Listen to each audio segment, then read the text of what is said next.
সত্য স্বপ্ন। বলে বিশ্বে হাবির কাছে গেল, গিয়ে দেখে বিশ্বে হাবি মদের ভাটিতে মদ খেয়ে অজ্ঞান হয়ে পড়ে আছে।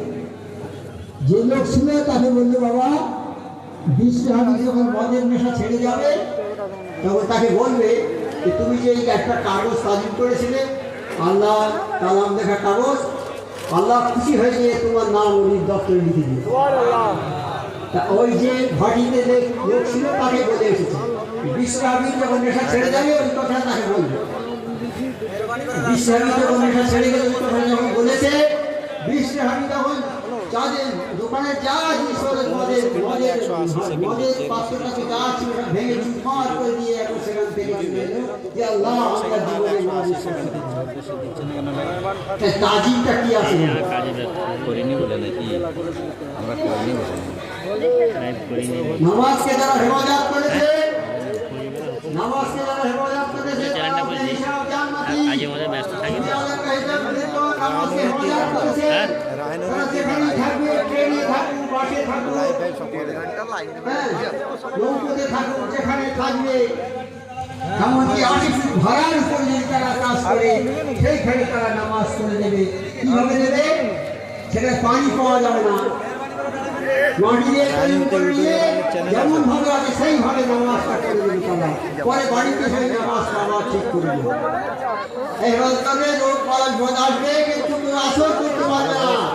নিশ্চয়ই নিশ্চয়ই নামাজকে যারা হেফাজত করেছে বেহিসাব জান্নাতি, বেহিসাব জান্নাতি। রোগ বলা বিপদ পেরেশানি আসবে, কোনো আসর করতে পারবে না।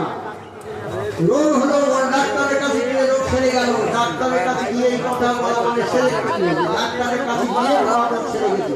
হামেশা হামেশা আমরা এই কথা বলি না, ডাক্তারের কাছে গিয়ে আমার রোগ সেরে গেছে, এই কথা বলা যাবে না।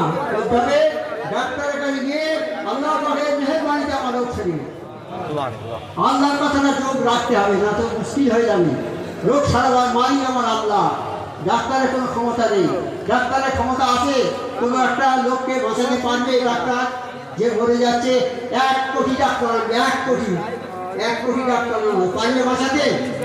মরণ মৃত্যু কার হাতে? সব কিছু আমার আল্লাহর হাতে। চাইতে হবে, কামের উলিয়ালার মাধ্যম দিয়ে চাইতে হবে, এটা জায়েজ, চাইতে হবে। হ্যাঁ, চাইতে হবে। রোগ হলো আল্লাহ সমস্ত গুনাহ মাফ করতে পারেন, শিরকের গুনাহ মাফ করবে না। তোমার মুখ থেকে এমন একটা কথা বের যাবে তোমার সব নষ্ট হয়ে গেল। শিরকের গুনাহ করলে আল্লাহকে ছোট করে ফেলা হলো, কেউ অন্য আল্লাহ আছে তাহলে সেই হলো না, তাহলে তোমার সব আমল নষ্ট হয়ে গেল। যেমন আজাজিলের মুখ থেকে একটা কথা বের হলো।